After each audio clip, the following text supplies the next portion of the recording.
Dengan komitmen menyelenggarakan pendidikan bermutu dan berkelanjutan atau Continuous Quality Education, Yayasan Islam Al-Hamidiyah bertekad memberikan nilai tambah bagi kemajuan dan kesejahteraan bangsa Indonesia, serta melakukan perbaikan dan inovasi sesuai tuntutan kondisi global sebagai kiprah Al-Hamidiyah menjalankan peran strategis dalam pendidikan nasional. Good morning everybody, how are you? Yayasan Islam Al-Hamidiyah bersama dengan seluruh sumber daya yang dimiliki saling bahu-membahu untuk mewujudkan visi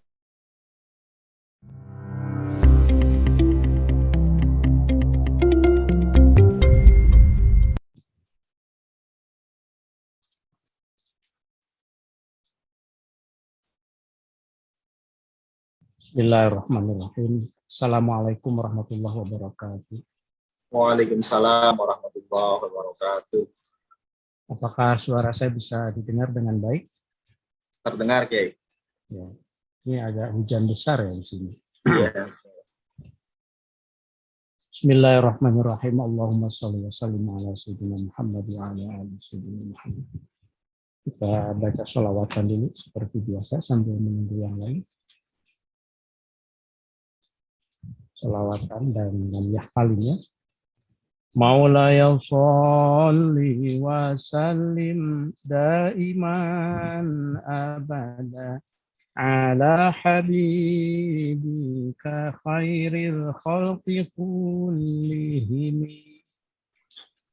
lam yahtalim qattu taha mutlaqan abada wa ma tasa'aba aslan fi madaz zamani. Maulaya sholli wa sallim daiman abada ala habibika khairil khalqi kullihim minhu dawabu falam tahrab wa duba wa mata'aba fi mada zamani. Maulaya sholli wa sallim daiman abada ala habibika khairil khalqi kullihim fi khalfihi ka'amamin ru'yatun sabatat wala yura asrun qawlin minhu fi alani. Maulaya sholli wa sallim daiman abada ala habibika khairil khalqi kullihim wa qalbuhu lam yanam wal ainu qad na'asad wa la yara billahu fi syamsi dhu fatani. Maulaya sholli wa sallim daiman abada ala habibika khairil khalqi kullihim atfahu qad alata qauman idza jalasu indal wiladati sifya zambi mufatani. Maulaya sholli wa sallim daiman abada ala habibika khairil khalqi kullihim hadhihi khasa'is فاحفظ آمنا من شر نار ومن محن مولاي صل وسلم دائما أبدا على حبيبي خير الخلق يا رب بالمصطفى بلغ مقاصدنا واغفر لنا ما مضى يا واسع الكرم مولاي صل وسلم دائما أبدا على حبيبك خير الخلق كلهم هو الحبيب الذي ترجى شفاعته لكل هول من الأهوال مقتحم مولاي صل وسلم دائما أبدا على حبيبك خير الخلق كلهم اللهم صل وسلم وبارك عليه. Alhamdulillahirrabbilalamin. Mudah-mudahan sehat-sehat semuanya siang ini. Amin. Akan lanjutkan kembali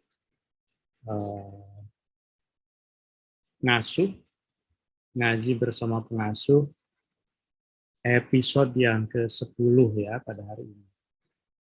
Saya mohon maaf ini kalau pakai mikrofon kelihatannya putus-putus, tapi kalau seperti ini suaranya apakah masih jelas ya?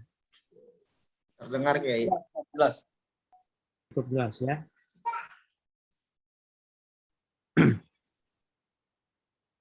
Bismillahirrahmanirrahim. Alhamdulillahirabbil alamin wassalatu wassalamu ala sayyidina Muhammadin wa ala alihi wa ashabihi ajma'in. Asyhadu an la ilaha illallah al-malikul haqqul mubin wa asyhadu anna Muhammadan abduhu wa rasuluh shadiqul wa'dil amin. Allahumma rzuqna fahma nabiyyin wal mursalin wa ilhamal malaikatil muqarrabin. Allahumma anfa'na bima 'allamtana wa 'allimna ma yanfa'una wa zidna ilman. Allahumma inna nas'aluka al-huda wat-tuqa wal 'ifata wal ghina. Allahumma aghnina bil ilmi wa zayyinna bil hilmi wa akrimna bit taqwa wa jammilna bil afiyah bi rahmatika ya arhamar rahimin. Sebelum mulai mari kita bacakan suratul Fatihah. Kita niatkan, kita hadiahkan untuk mendoakan Al-Maghfurlah Kiai Haji Ahmad Syaihu, pendiri pesantren Al-Hamidiyah, yang menjadi perantara kita bisa berkumpul berjamaah di dalam pesantren ini, bernaung di bawah Yayasan Islam Al-Hamidiyah. Mudah-mudahan Allah mengampuni segala khilafnya, memuliakan dan menaikkan derajatnya, serta menyampaikan semua kebaikan kita semuanya sebagai amal jariah bagi almarhum Al-Maghfurlah. Ala hadhihi wa kulli niyatin sholihah wa ila hadratin Nabil Mustafa Muhammadin Rasulullah sallallahu alaihi wasallam. Al-Fatihah. A'udzu billahi minasy syaithanir rajim. Bismillahirrahmanirrahim. Alhamdulillahirabbil alamin. Arrahmanir rahim. Maliki yaumiddin. Iyyaka na'budu wa iyyaka nasta'in. Ihdinas siratal mustaqim. Siratal ladzina an'amta 'alaihim ghairil maghdubi 'alaihim waladdallin.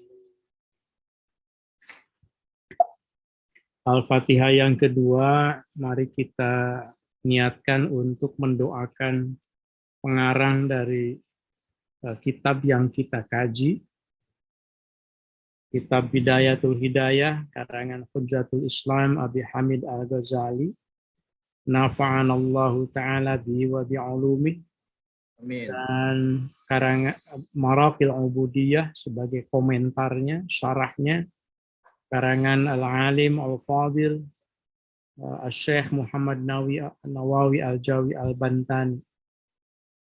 Nafa'ana Allah ta'ala bi wa bi'alumi amin. Al-Fatihah. A'udzu billahi minasyaitonir rajim. Bismillahirrahmanirrahim. Alhamdulillahi rabbil alamin. Ar-Rahmanir Rahim. Maliki yaumiddin. Iyyaka na'budu wa iyyaka nasta'in.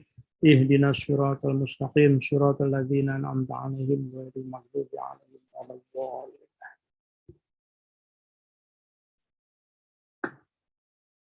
Baik, jemaah Al-Hamidiyah rahimakumullah.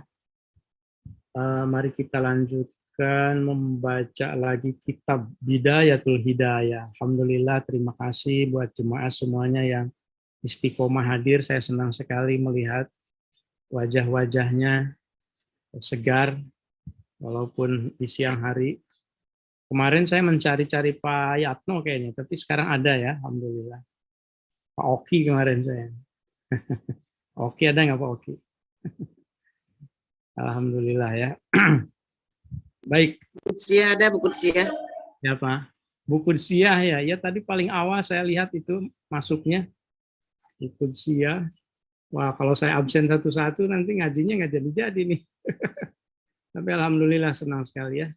Nah, kita niatkan untuk taklim. Taklim itu selalu memberikan kemanfaatan buat kita ya. Alhamdulillah pandemi ini membawa hikmah, kita terbiasa taklim meskipun tidak talaqi, tidak ketemu langsung, tetapi kita tetap bisa silaturahim tanpa batasan. Alhamdulillah. Baik, kita lanjutkan. Masih babnya itu dari segi bab tentang adab dukhulil khala, bab tentang etika masuk ke kamar mandi. Kita akan lanjutkan, kalau di kitab saya sih halaman 13 ini. Versinya agak lain sedikit. Halaman berapa Ustaz Suma?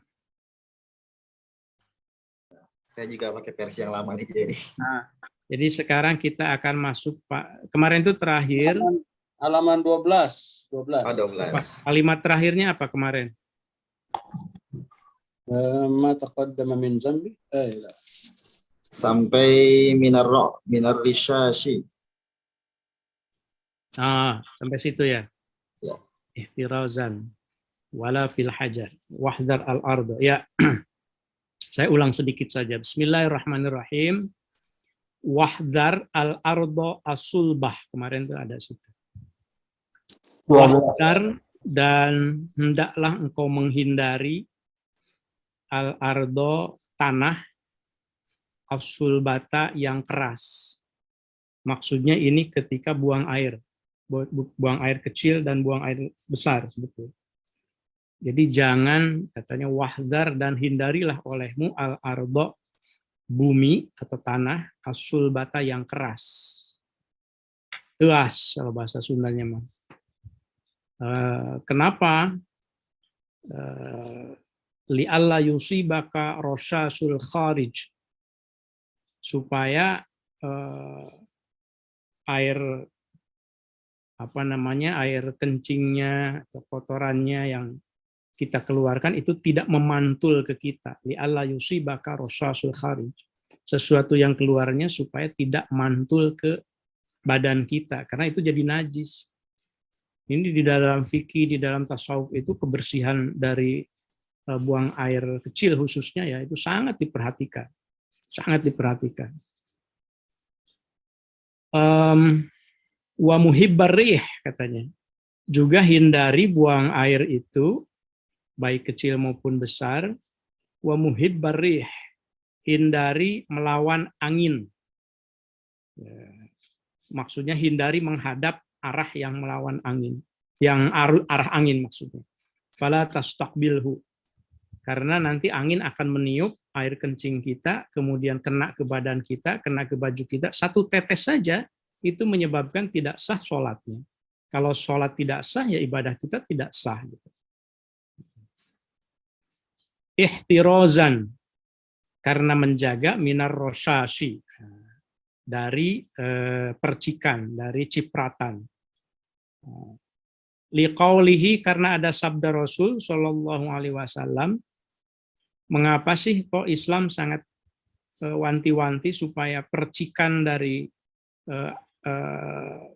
air kencing kita itu tidak boleh sedikit pun kena ke pakaian atau badan kita, karena Rasul bersabda begini, inna ammata adzabil qabri minhu. Inna ammata adzabil qabri, sesungguhnya azab kubur yang paling banyak itu, orang paling banyak disiksa di dalam kubur itu minhu, akibat ia sembarangan kencing. Gitu loh. Itu sepele ya kelihatannya ya. Minhu. Saya kemarin juga saya menyebutkan kan, saya sering sekali menyaksikan orang yang buang air kecil ya, entah di mall, entah ketika di hotel, itu buang air saja begitu saja di urinoir mungkin, kemudian ia pergi gitu. Atau kadang-kadang kita menyaksikan anak kita atau mungkin santri kita, itu harus hati-hati, harus diawasin itu. Apalagi kalau tempat kencingnya itu WC-nya itu WC duduk, bukan WC maksud saya WC jongkok. Nah, kalau WC jongkok itu sangat potensial memungkinkan ada cipratan. Kalau dia berdiri misalnya buang air gitu ya, yang laki-laki itu udah pasti ada cipratan. Orang sering tidak mempedulikan itu kalau belum tahu ilmunya. Nah, Rasul mengatakan azab kubur itu bukan dari dosa besar. Yang kebanyakannya itu umumnya itu justru minhu, dari cipratan atau ar-roshash tadi itu ya. Sesuatu yang keluar baik air kencing maupun buang air besar gitu. Makanya sangat ditekankan sekali oleh Imam Al-Ghazali dan dijelaskan oleh Syekh Nawawi.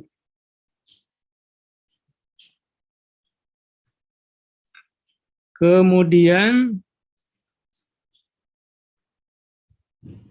wattaqi, dan hendaklah engkau bertumpu. Ittaqi ini bertumpu. Wattaqi ay i'tamid, dan hendaklah engkau bertumpu fi julusika, ketika engkau duduk untuk buang air itu, ala rijli al yusra, pada kaki yang kiri. Nah, ini teori dari para ahli fikih ya. Kaki untuk bertumpu ketika harus jongkok atau duduk di sini, itu adalah kaki kiri katanya. Barangkali secara medis perlu juga ya dikaji dan dicermati mengapa kaki kiri. Kalau menurut penjelasan Syekh Nawawi di sini, nasiban yumnaka bi antadha asabi'aka yumna 'alal ardi wa tarfa'u baqiya li anna dzalika ashal li khurujil kharij. Nah, ini alasannya. Karena bertumpu pada kaki kiri itu ketika buang air itu lebih memudahkan katanya untuk mengeluarkan kotoran. Ma'arohatil a'dha ar-ra'isiyah, dengan tetap menjaga bagian tubuh yang pokok, jantung itu kemudian bagian-bagian pokok yang lain itu ada di sebelah kiri katanya, sehingga tempat bertumpu, kaki bertumpu itu di sebelah kiri. Nah, barangkali ini bayangkan dalam konteks bukan alam modern, ketika buang air itu sudah di WC duduk ya. Kalau toilet duduk barangkali kita bertumpunya tidak pada kaki kan. Tapi kan kita kalau ketika rihlah, travel misalnya ke kampung atau pulang kampung, masih banyak sekali kloset-kloset yang jongkok. Gitu. Pasti kita jongkok gitu. Nah, ini adabnya kira-kira disampaikan oleh Imam Al-Ghazali seperti itu. Ala rijli al-yusra, kaki yang kiri. Wala tabul, dan janganlah engkau buang air. Wala tatagawat, jadi buang air selalu sebetulnya disertakan jangan buang air dan jangan buang air kecil dan jangan buang air besar ya. Wala tabul, dan janganlah engkau kencing qaiman, sambil berdiri, illa an daruratin, kecuali karena darurat. Nah, ini sekalian kita memahami ya bahwa ketika kita mempelajari fikih-fikih Islam yang klasik, itu banyak sekali fikih Islam yang ditulis itu pada abad ke-15, abad ke-16, Jadi jangan terlalu harfiah memahami sarananya karena pasti akan berbeda. Yang harus dipahami adalah semangatnya. Semangat dari keseluruhan bab tentang toharoh itu adalah suci. Gitu. Nah misalnya ini, wala tabul, jangan engkau buang air iman sambil berdiri. Fadzalika makruh, itu makruh katanya, kecuali darurat. Nah, sekarang kalau kita lihat tempat buang air, laki-laki khususnya, saya nggak tahu kalau perempuannya, itu kan pakai urinoir. Kalau yang perempuan, di toilet perempuan pakai apa? Urinoir tidak ya. Saya tidak masuk ke toilet perempuan soalnya. Ada kemungkinan tidak kalau perempuan itu berdiri buang air kecil? Tidak ada ya, geleng kepala. Bu Anies geleng kepala. Ya, tidak ada kemungkinan. Kalau laki-laki di sekarang itu ada temuan urinoir. Urinoir itu diciptakan itu sedemikian rupa sehingga memang meminimalisir betul cipratan. Jadi dari segi esensi toharoh itu dapat banget gitu. Bayangkan kalau seandainya tidak diurinoir, maka itu bisa apalagi kemudian berdiri, tapi kemudian toiletnya toilet jongkok gitu ya, itu pasti nyiprat gitu. Jadi bisa jadi mungkin ini bukan darurat lagi, tetapi memang alamnya sekarang seperti itu gitu. Tidak haram, tetapi makruh. Apakah Rasul pernah? Pernah. Rasul diceritakan di sini di dalam syarahnya diceritakan Rasul pernah li'anna Nabi sallallahu alaihi wasallam Nabi sallallahu alaihi wasallam pernah ata subata qaumin, pernah datang ke satu tempat orang-orang yang tempat itu kurang bersih. Mungkin subat itu bisa jadi tempat sampah sebetulnya ya. Pokoknya kotor ya. Fabala qaiman, lalu Rasul ya buang air kecil sambil berdiri. Gitu. Nah, ada beberapa riwayat yang menjelaskan bahwa Rasul berdiri itu karena limarodin.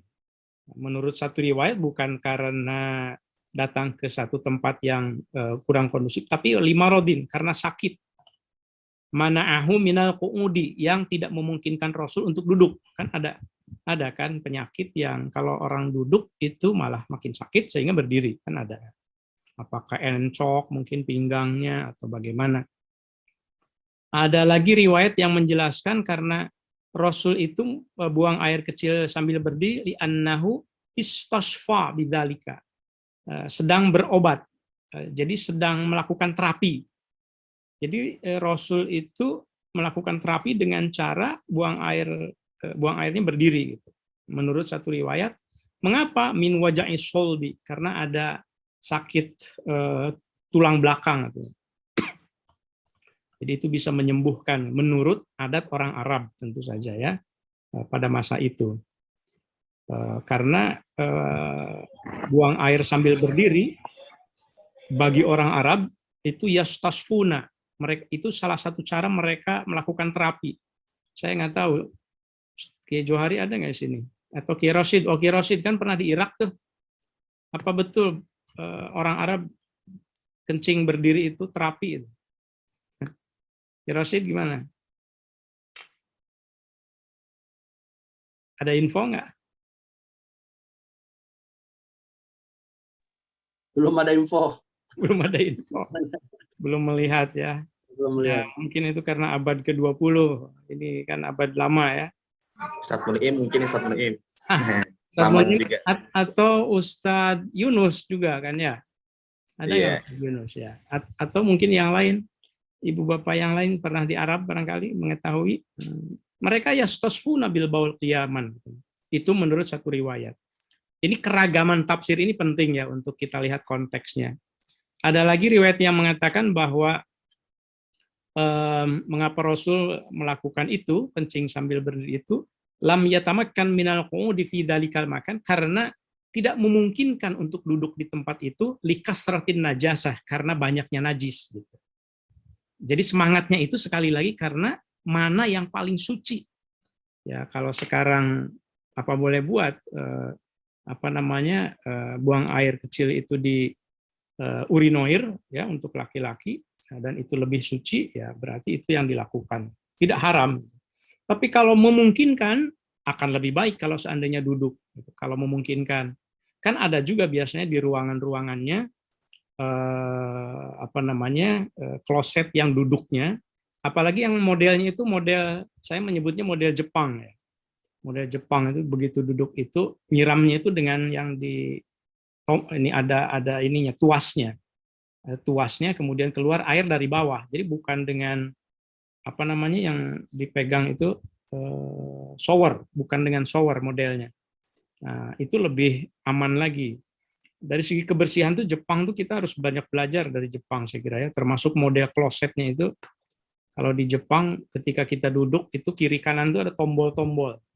Tombol untuk kalau cebok untuk laki-laki tombol yang mana, kalau untuk perempuan tombol yang mana, kan beda. Kalau laki-laki lebih ke depan, mungkin kalau perempuan ke belakang barangkali, atau seperti apa, tapi tombolnya beda-beda. Gambar, walaupun nggak paham bahasa Jepangnya, tapi ada gambarnya, laki, perempuan. Kalau mau agak anget, ditambah plusnya gitu, nanti keluar airnya anget gitu. Kalau mau yang dingin, ya didinginin.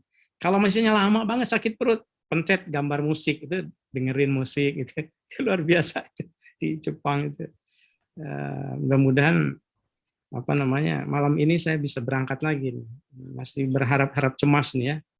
Prof Oman, saya bisa menyela pertanyaan sedikit nggak, Prof? Boleh. Oke, baik. Gini, Prof, dalam kondisi darurat itu kan barangkali masih dimaklumi gitu ya. Cuman gini, saya tuh pernah membahas kajian-kajian yang ada di YouTube itu oleh Buya Yahya, kemudian Ustadz Adi Hidayat, kemudian ada Abdul Somad segala gitu ya, tentang wudhu di toilet, Prof. Ini bagaimana, Prof, hukumnya? Kalau yang Pak Yatno dengar bagaimana? Banyak yang katanya kalau darurat boleh, kadang yang ada yang menyampaikan itu nggak boleh dan sebagainya, katanya sholatnya nggak sah begitu. Nah ini kan saya punya kiai yang hebat nih yang sekarang lagi ngasuh nih, saya tanyakan ini. Ya, kalau sampai sholatnya tidak sah, tidak, sama sekali tidak ya.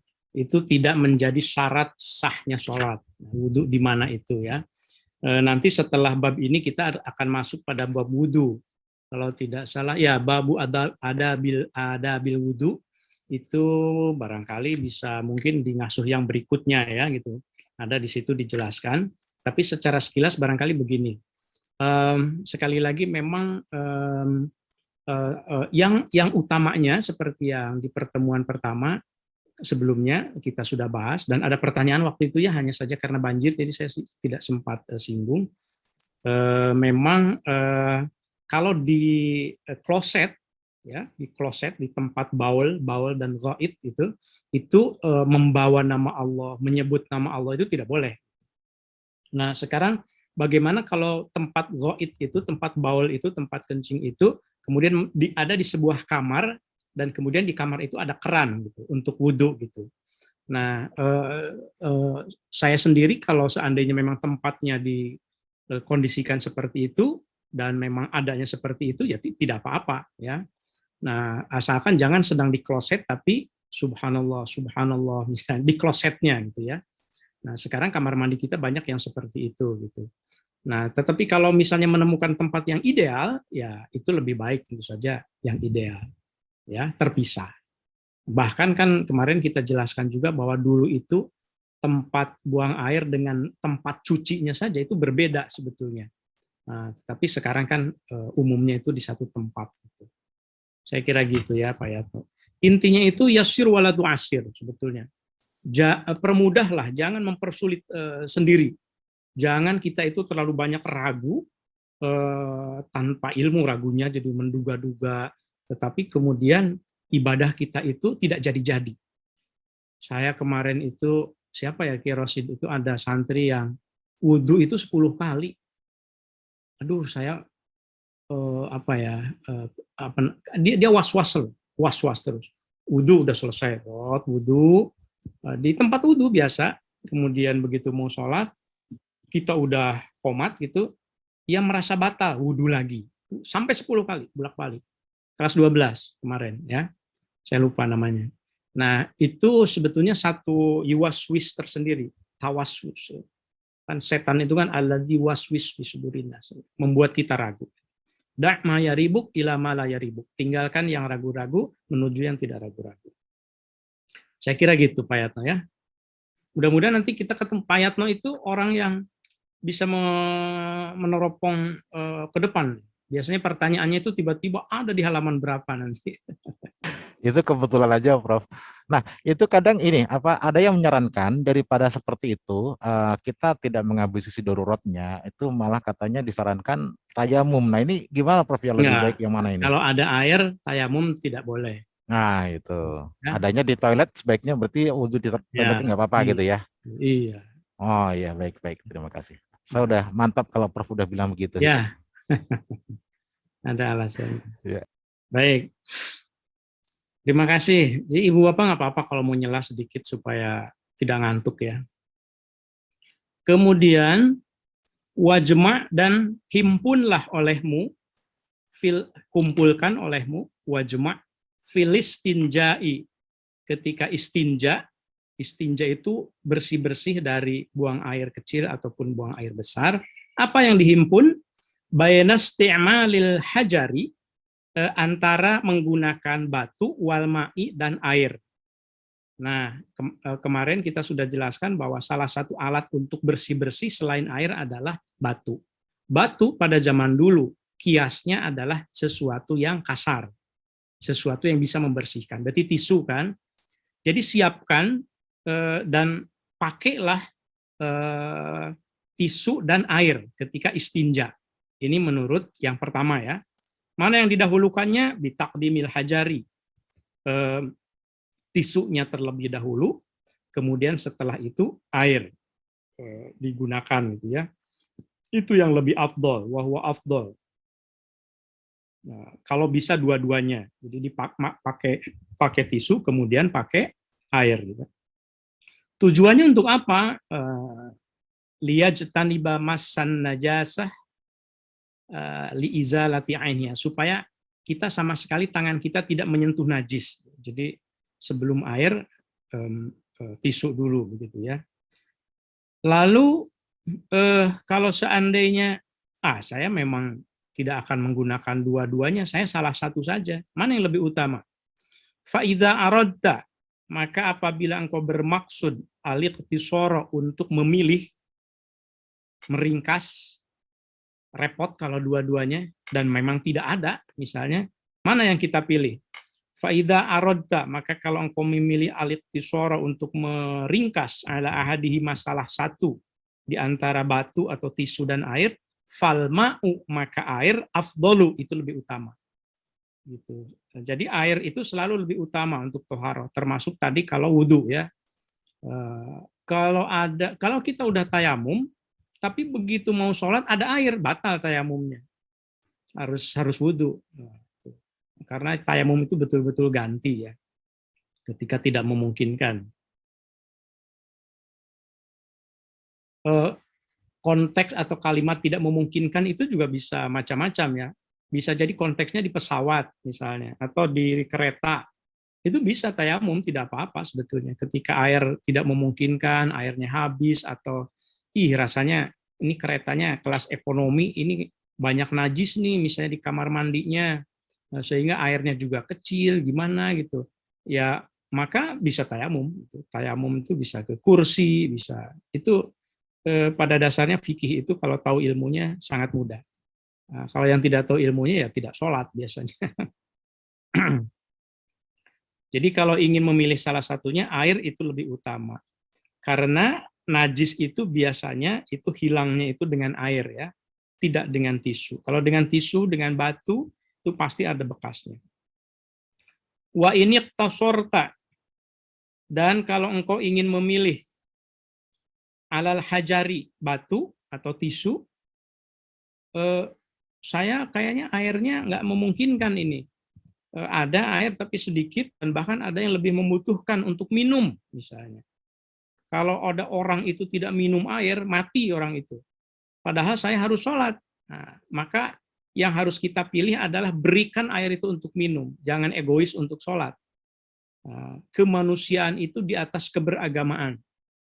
Ya, ini penting yang perlu kita tekankan. Kemanusiaan itu lebih utama atau di atas dari keberagamaan. Maksudnya keberagamaan itu contoh seperti tadi itu. Kita mau wudhu, tiba-tiba ada orang yang perlu minum, padahal airnya terbatas. Maka berikan untuk minum dulu. So, kalau tidak minum, dia meninggal. Bahkan kalau Prof. Quraish Shihab itu mencontohkannya bukan orang yang perlu minumnya, anjing. Kita lagi mau wudhu, dengan air terbatas, ada anjing yang memerlukan minum. Kalau tidak minum, anjing itu mati. Maka air itu harus diberikan ke anjing. Itu contoh ekstrim ya. Bahwa hifdzun nafs, menjaga jiwa, itu lebih utama ketimbang kita melakukan ibadah yang bisa diganti dengan yang lain. Karena kalau minum tidak bisa diganti, tapi kalau sholat, wudhu, itu bisa diganti dengan tayamum misalnya. Nah sekarang, bagaimana kalau saya tidak memilih air? Fa'idha aradda wa inik tasorta, maaf. Kalau engkau ingin memilih alal hajari pada batu atau tisu saja, fa'alaika, maka wajib bagi engkau antas ta'mila untuk menggunakan salah satu ahjarin, tiga batu. Berarti kalau tisu, 3 lembar tisu minimal, ya, yang harus digunakan. Kalau tidak mau pakai air, maka silahkan pakai 3 lembar tisu, atau dalam kitab ini 3 batu, tohirin yang suci. Kemudian munasyifatin itu yang apa ini? Yang nyerap gitu. Ayat mutasyarribah, yang mutasyarribah itu yang meminum, maksudnya yang menyerap. Silahkan gunakan tisu yang menyerap. Berarti jangan gunakan tisu atau barang lain yang tidak menyerap gitu ya. Maksudnya bisa menghilangkan kalau batu kan tidak menyerap juga ya. Pokoknya yang suci, yang paling memungkinkan untuk mensucikan. Munasyifatin lil aini, yang paling memungkinkan untuk menghilangkan zat dari kotoran itu. Gitu. Tapi tidak boleh, karena tohir harus yang suci, tidak boleh menggunakan tisu yang najis. Tisunya bekas misalnya. Ini tidak boleh. Maaf.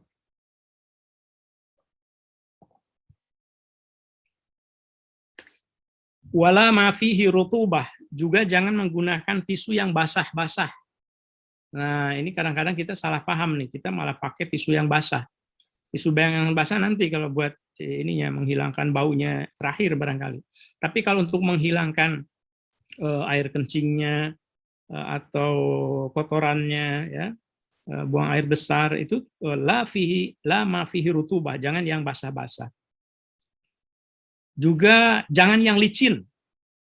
Wa ma fihi nu'umah, menurut Syekh Nawawi, jangan yang licin, jangan menggunakan yang licin sehingga tidak bisa membersihkan gitu ya.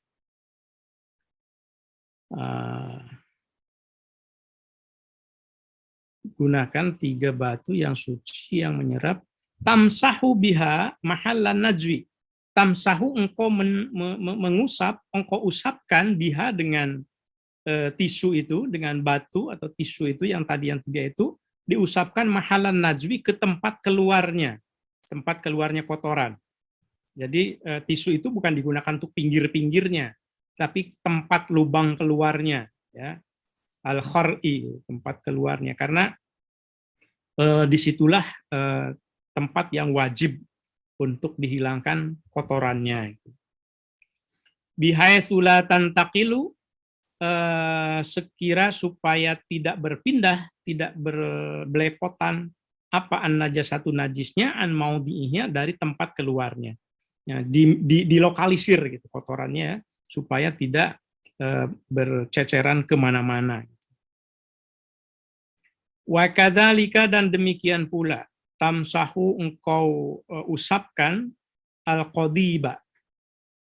Kalau buang air kecil, ya, kencing begitu, buang air kecil untuk yang laki-laki, bagi kaum laki-laki, tamsahul qadiba, usapkan juga pada al-qadib. Qadib itu batang zakarnya, batang kemaluan ya. Fi salasati mawadi'a, pada 3 tempat, min hajarin, dengan tisunya itu 3 tempat. Saya nggak tahu di sini ada yang pernah nggak menggunakan batu ya. Tapi kalau ada yang belum, maka secara teori itu tetap perlu. Bayangkan ketika naik haji misalnya. Naik haji itu ya di mana-mana gurun pasir, meskipun sampai sekarang. Sampai sekarang itu kalau pergi ke Gunung Medina, kalau pergi ke tempat-tempat tertentu, tetap saja padang pasir gitu. Tentu ada toilet, ada apa gitu ya. Tapi bisa jadi suatu ketika itu kita tidak menemukan air. Nah, apa yang kita lakukan? Nah, bisa jadi istinja itu dengan batu gitu ya. Ada air minum tapi sudah kena mutanajis misalnya air minumnya, air aqua tapi sudah kesentuh-sentuh, sudah apa, sudah kena bibir, sudah kena apa, ya itu jadi tidak suci juga. Kalau belum tidak steril lah istilahnya gitu ya. Jadi secara pengetahuan tetap perlu. Kata Syekh Nawawi di sini, cara menggunakan batu itu, tisu atau batu atau daun barangkali bisa juga. Bi anta khuda hajaron kabiron biyaminik, ambil batu yang besar dengan tangan kanan, kemudian dipegang gitu, kodibnya, kemudian diusapkan 3 kali dan seterusnya ya. Tapi menggunakan batu itu bisa jadi yang segitiga yang lebih baik, jadi meskipun batunya 1 boleh, yang 1 ujung sebelah sini, 2 sebelah sini, 3 itu kalau batu. Tapi kalau tisu, ya tentu saja kita lebih tahu bagaimana cara menggunakannya. Saya kira yang penting itu semangatnya, intinya. Jangan sampai ada najis yang tercecer dan pindah ke tempat-tempat yang lain. Ya. Bagaimana kalau sudah kita gunakan juga, tisu itu sudah 3 lembar, tapi kok rasanya belum suci juga. Saya merasa ini belum selesai ini. Fa'ilam yahsul. Maka kalau tidak berhasil, apa al-inqa'u bersuci, bisalah satin dengan 3 usapan tisu, atau daun, atau batu, fatamim. Maka sempurnakanlah khomsatan 5, au sab'atan atau 6, atau 7, maaf. Jadi jangan menjadi 4. Misalnya, kurang, tambahnya 1. Jadi 4. Tambah lagi, tambahnya 2, supaya jadi 5. Kalau udah 5, kayaknya masih perlu juga tambah 1 lembar lagi. 6. Belum witir, tambah 1 lagi menjadi 7. Jadi khomsah au sab'ah. Ya. Jangan genap, tetapi 7. Mengapa? Ila ayyan qiya bil itari. Terus begitu seterusnya sampai merasa bersih dengan hitungan witir, hitungan ganjil. Ini yang disunahkan di dalam etika kita. Fal itar mustahabbun. Fal itar maka adapun melakukan bersuci dengan jumlah witir, jumlah ganjil, mustahabun itu disunnahkan, itu disukai. Gitu. Wal inqa'u dan bersih-bersih wajibun itu wajib. Bersih-bersih wajib, sementara ganjil itu disunnahkan, disukai. Sehingga ketemulah jumlah yang ganjil. Wala tastanji, dan janganlah engkau beristinja, bersuci, illa bil yadil yusra, kecuali menggunakan tangan yang kiri untuk bersucinya ya, ceboknya istilahnya. Wala tastanji illa bil yadil yusra, dan janganlah engkau bersuci kecuali menggunakan tangan kiri. Termasuk ketika kita bersuci dengan tisu, bersuci dengan batu itu. Jadi ambillah tisu itu dengan tangan kiri, sesuai dengan kaifiat yang tadi sudah dijelaskan ya. Kemudian wakul, dan bacalah atau katakanlah indal faraghi, ketika selesai dari bersuci itu, minal istinja'i, selesai dari istinja, maksudnya ada doanya yang diucapkan. Wakul, dan ucapkanlah indal faraghi, ketika sudah selesai, minal istinja'i, dari istinja, dan wa ba'dal khuruji min mahallihi. Doa ini diucapkan ketika sudah keluar dari klosetnya, sudah keluar dari tempat baul, sudah keluar dari tempat ghaid. tempat buang air kecil dan buang air besar. Jadi Syekh Nawawi memberikan penjelasan di tengahnya, baca doanya itu ba'dal khuruji min mahallihi, setelah keluar ya, bukan ketika di tempatnya. Apa doanya? Allahumma tahhir qalbi minan nifaqi wa hassin farji minal fawahishi. Nah, ini pendek saja doanya seperti itu. Allahumma tahhir qalbi, Allahumma ya Allah, tahhir bersihkanlah qalbi hatiku minan nifaqi, dari sifat-sifat nifaq, sifat-sifat munafik.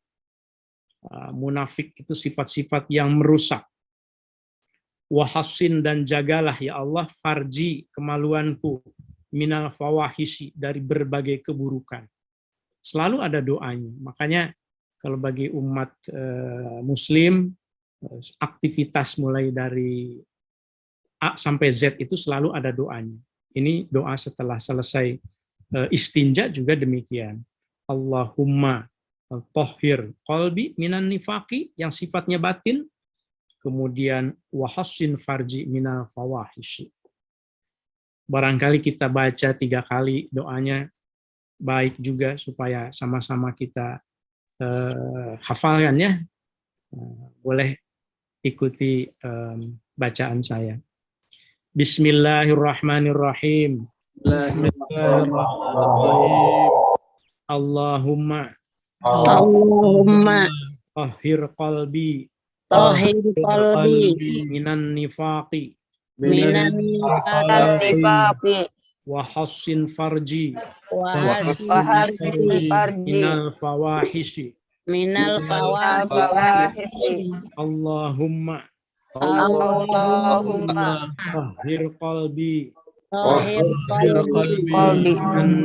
minan nifaqi wa hassin farji minal fawahishi. Allahumma tahhir qalbi minan nifaqi wahassin farji minal fawahishi. Alhamdulillah. Barangkali dari perwakilan siapa dulu, dari SDIT mungkin boleh baca. Siapa dari SDIT? Yang mau membacakan boleh dong.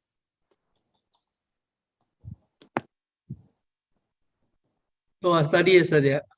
Oke ya. Betul. Bismillahirrahmanirrahim. Allahumma tahhir qalbi minan nifaqi wa hassin farji minal fawahishi. Alhamdulillah. Fasih sekali, alhamdulillah. Dari SMPI ada? Lina dari SBTS tadi dipanggil. Suruh baca doa. Dari SMPI ada? Setiap perwakilan. Hitung-hitung absen ini dari SMPI. Siapa nih?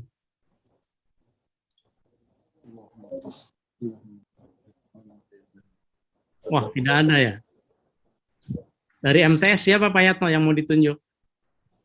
Tes bacaan ini, tes bacaan ini. Bu Wulan Sari Atika Bakti. Ah, Ibu Wulan.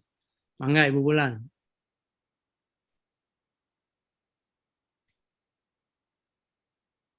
Mana Bu Wulan tadi? Yang udah siap tadi. Ini bukan ujian.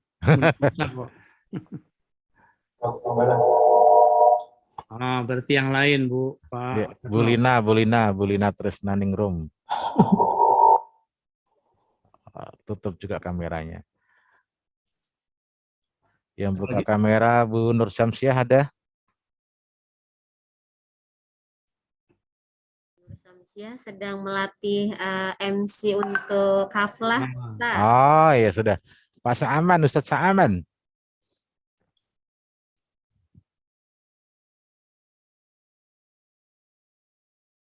Wah, jangan-jangan harus Pak Yatno-nya ini. Kepala madrasahnya aja langsung.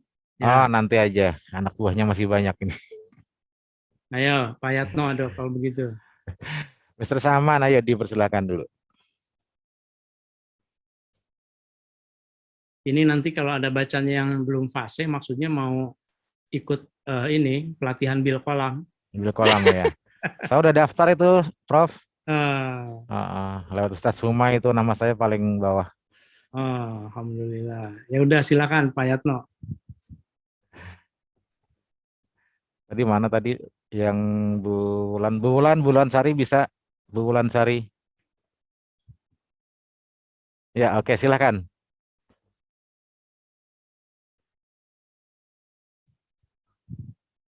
Oh, enggak apa. Lewat aja, Prof. Ya, lewat nih. Yang lain dulu dari teman-teman lain. Nah, Kalau gitu dari Aliyah berarti ya. iya, Wah, dari harus Alia. disiapkan. Ini mendadak memang sengaja sih. Kejutan nih episode yang ke-10 ini. Ada dari Aliyahnya? Allahumma. Kok saya jadi lupa? Allahumma tohir Allahumma qalbi tohir kolbi minal wasin fawahish. fajri minal fawahisi. Allahumma hasin fajri. Allahumma tohir kolbi wahasin fajri minan nifaqi wahasin fajri minal fawahis gitu ya. Nah, ini jangan capek jadi Fajri loh, Farji loh. Fajri.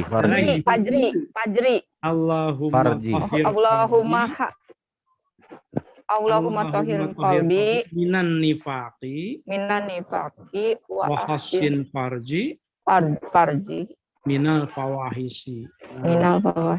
Ini hal yang kelihatannya gampang, remeh. Kalau belum kita biasakan, maka mungkin perlu kita latih, kita belajar ya. Ini juga bagian dari sebetulnya ya latihan membaca Arab gundulnya. Karena sengaja saya tidak meminta menyiapkan ke Ustadz Suma teksnya ya, dikasih harokat tidak. Jadi ini spontan saja. Ya ini bagian dari belajar, alhamdulillah. Saya senang sekali bahwa kita mempelajari tradisi yang diwariskan oleh para ulama sejak dahulu ya. Tentu berdasarkan Quran, tuntunan hadis yang disebutkan hadis-hadisnya oleh Syekh Nawawi Al-Bantani dalam kitab ini. Alhamdulillah. Jadi besok-besok siap-siap tuh kalau di bagian itu ada doa. Minta contekan ke Ustadz Suma itu, doanya besok apa itu. Nanti disiapkan. Baik jamaah media, saya selesaikan sedikit lagi sampai titik ya.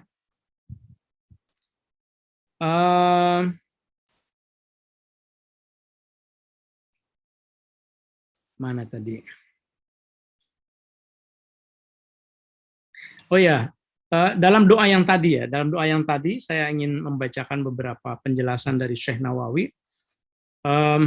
Doa itu adalah bagian dari upaya untuk meminta perlindungan. Perlindungan dari anil umuril lati tujawizul had. Meminta perlindungan dari sesuatu yang mungkin berlebihan, mungkin buruk begitu, sehingga kita minta dibersihkan hati kita dari nifak itu perbuatan munafik. Kemudian kita minta dilindungi juga ketika kita sudah baul dan ghaid, sudah buang air kecil, buang air besar, itu dilindungi dari keburukan-keburukan. Kata Syekh Nawawi, beliau menambahkan wa'lam dan ketahuilah anna takalluma, bahwa bercakap-cakap walau bi ghairi dzikrin, walaupun tidak keras, tidak zikr, bukan zikir, walaupun bukan zikir, bimujarradid dukhuli fi mahalli qada'il hajati makruhun katanya. Jadi bercakap-cakap apalagi zikir ketika masuk ke tempat kamar mandi, tempat qada'ul hajat itu makruh. Jadi harus hati-hati ya.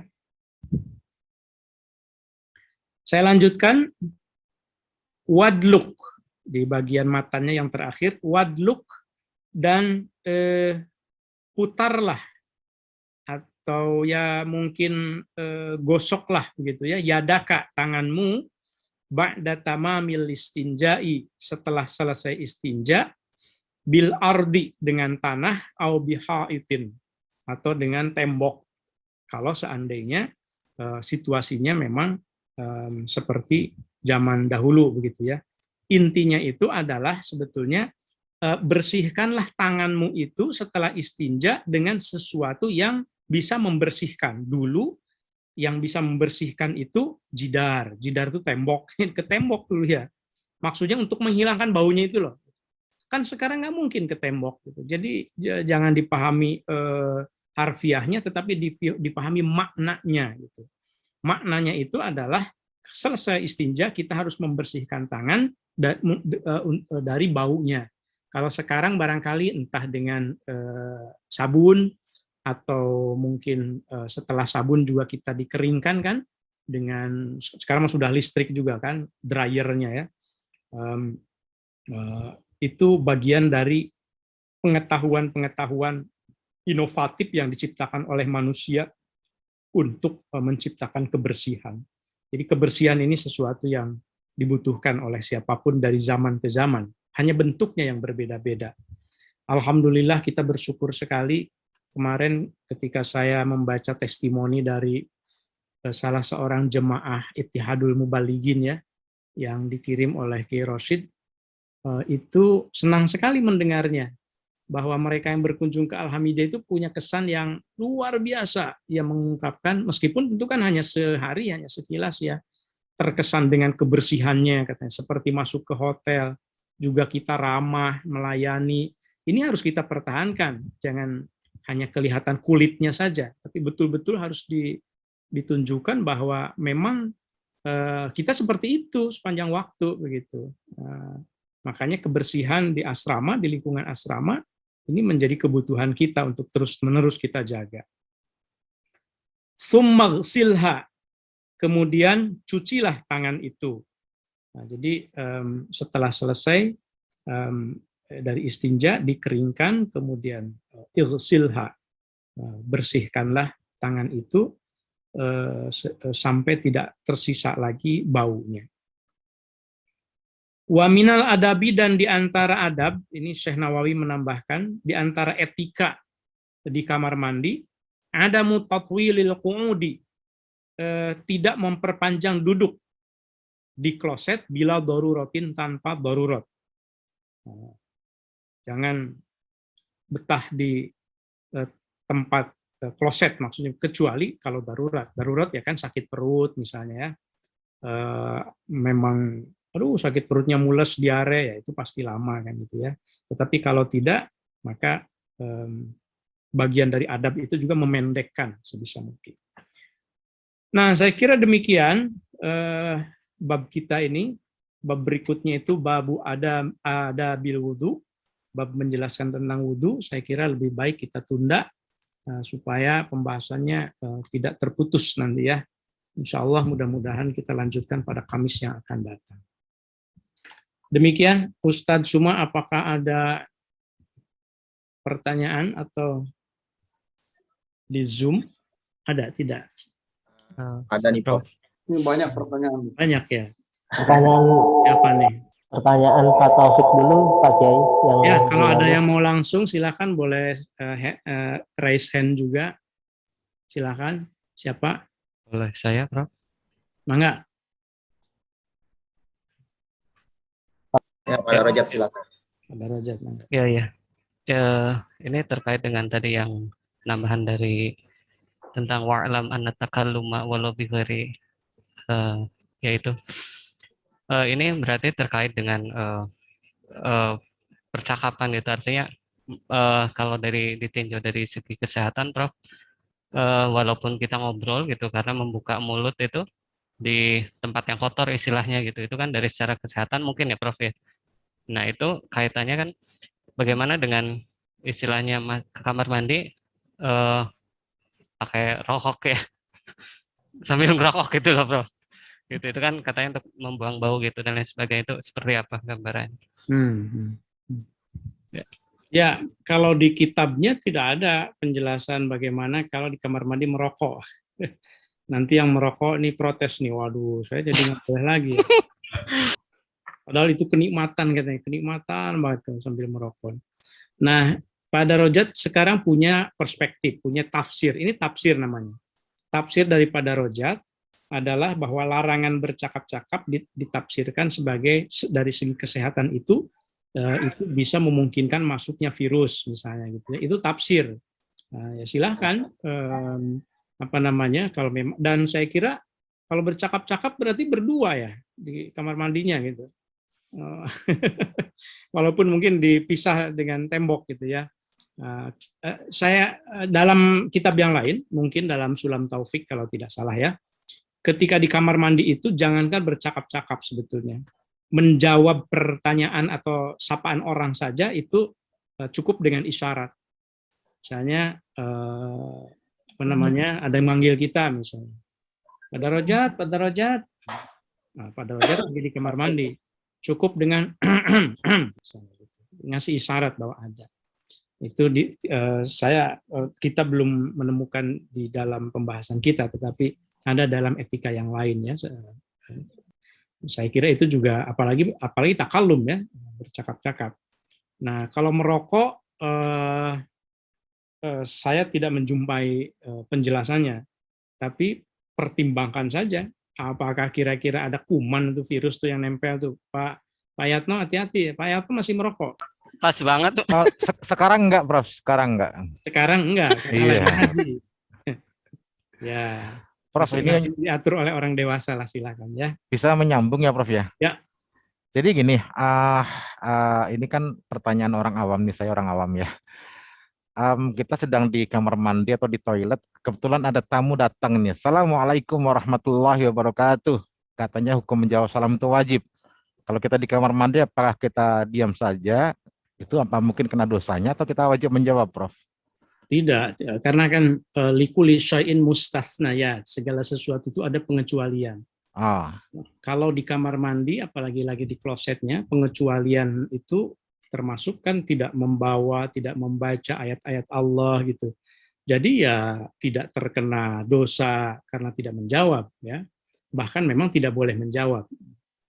Lakukan dengan isyarat-isyarat tertentu yang memungkinkan, atau mungkin kalau ada orang lain yang dipersilakan untuk menjawabnya gitu ya.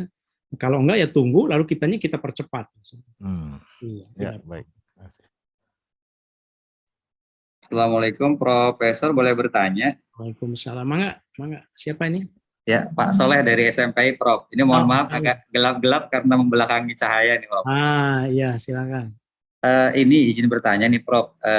Banyak kondisi sekarang itu sangat berbeda dengan kondisi yang kemarin-kemarin ya.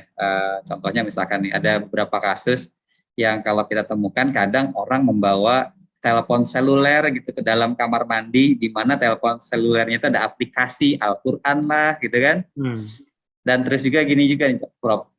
Yang kedua, kalau misalkan ada orang memberi salam di luar dan kita menjawab salamnya menggunakan dalam hati saja, apakah itu diperbolehkan atau memang termasuk tidak boleh itu, Prof?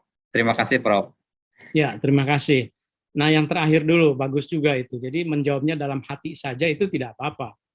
Karena itu bukan takallum namanya ya, dalam hati saja gitu, niat menjawabkan gitu ya, tapi tidak terucapkan gitu. Itu yang terakhirnya. Kalau yang pertamanya, ini jadi kita bicara itu bisa pada dua level ya. Pertama level hukum boleh atau tidak, yang kedua level etika itu. Kalau secara hukum, HP itu bukan mushaf, meskipun di dalamnya ada Al-Quran. Ya, makanya di dalam kitab-kitab fikih itu dijelaskan kalau kita membawa mushaf Al-Quran, misalnya dipetik begitu ya, kan Al-Quran kan tidak boleh dibanting-banting, tidak boleh ditindih dan seterusnya. Tapi kalau seandainya membawa mushaf kemudian harus mobile, dibawa di truk segala, itu satukanlah dengan barang-barang lain. Maka kalau disatukan dengan barang lain menjadi tidak apa-apa gitu. Karena ia bukan hanya mushaf dalam truk itu misalnya ya, tapi hukumnya menjadi barang-barang yang lain. Nah, HP juga sama. Di HP itu tidak hanya mushaf, dan ada mushafnya iya.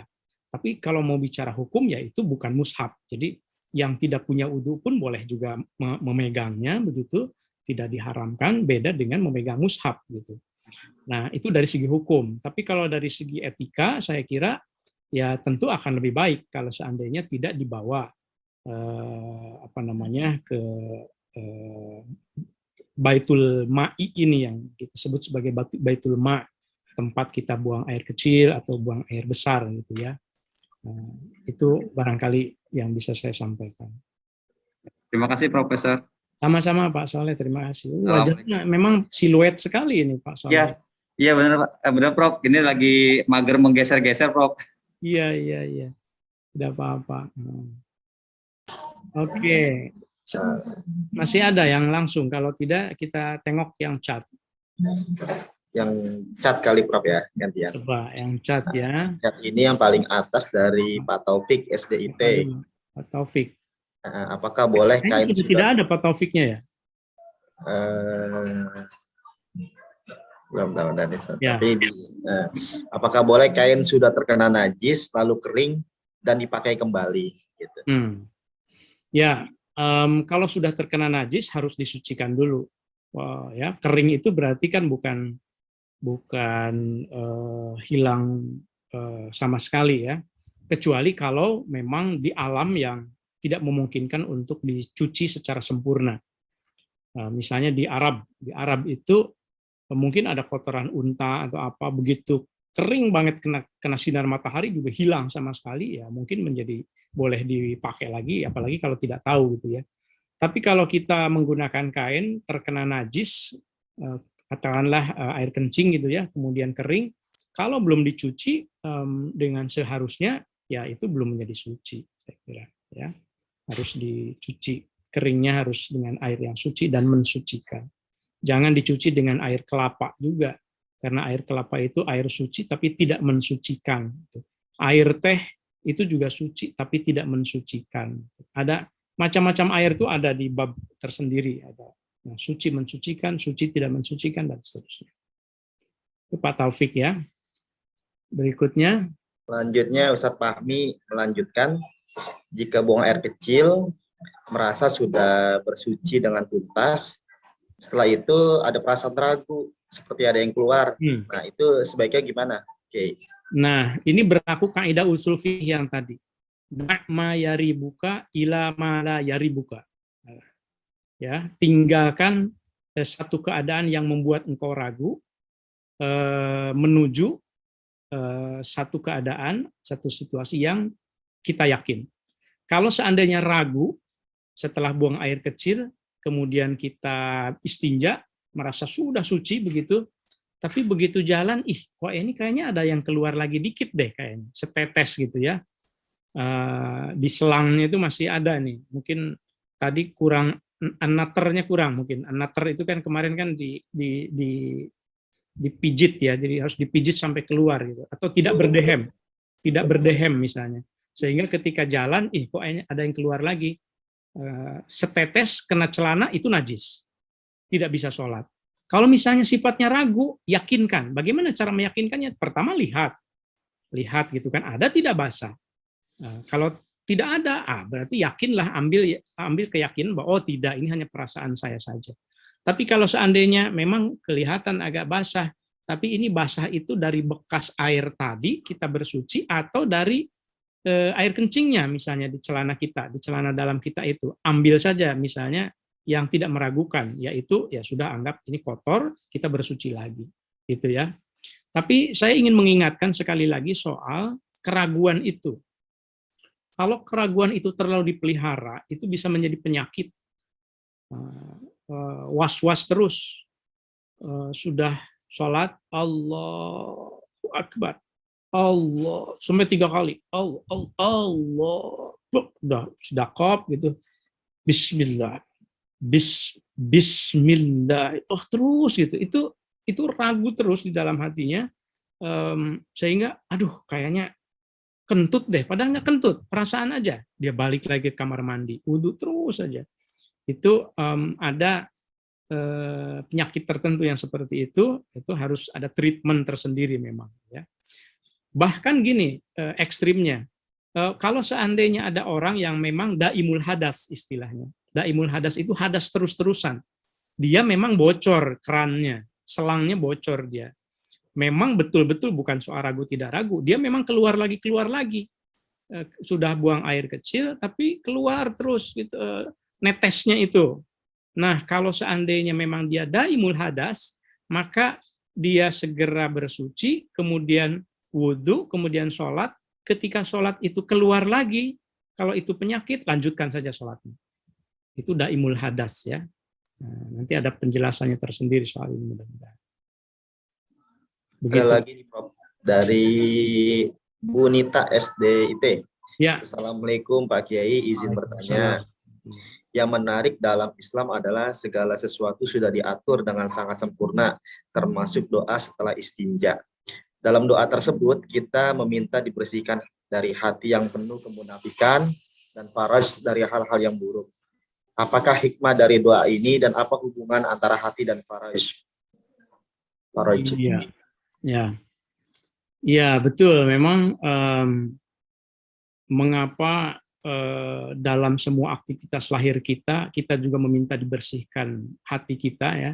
Hubungannya apa? Karena kebersihan yang ditekankan di dalam Islam itu tidak hanya kebersihan lahir, tetapi kebersihan batin gitu. Ini merupakan iktibar. Iktibar itu ibrah gitu, pelajaran bahwa ketika kita melakukan aktivitas yang sifatnya fisik, itu yang sifatnya spiritual, batin juga tetap harus dijaga. Gitu. Hal-hal yang buruk itu bisa lahir, bisa batin.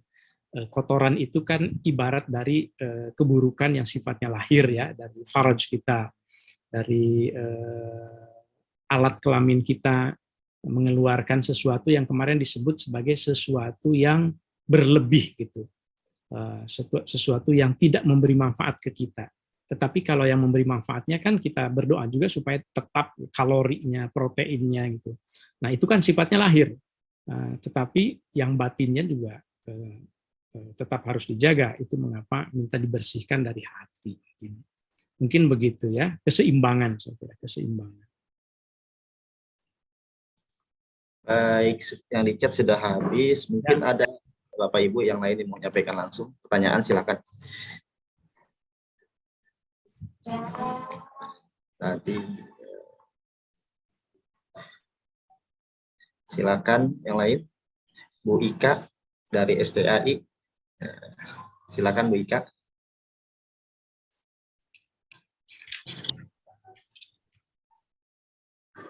Baik, mungkin sudah cukup ya, Ustaz Cuma.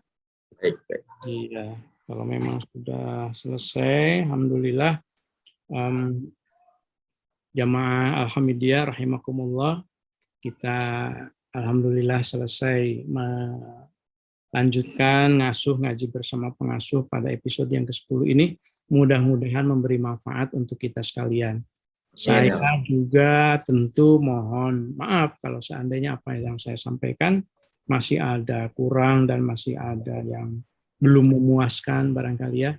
Tapi saya sangat berharap pembacaan kitab yang gundul seperti ini ya mudah-mudahan menjadi tradisi buat kita sehingga kita bisa meningkatkan kapasitas atau literasi kita kitab ini, karena ini akan menjadi kekhasan yang ingin kita tanamkan ke anak-anak santri kita. Nah, kalau kitanya belum terbiasa, nanti kita gagap sendiri menghadapi santri. Kalau santri sudah diajarkan, kita sudah terbiasa juga, insya Allah.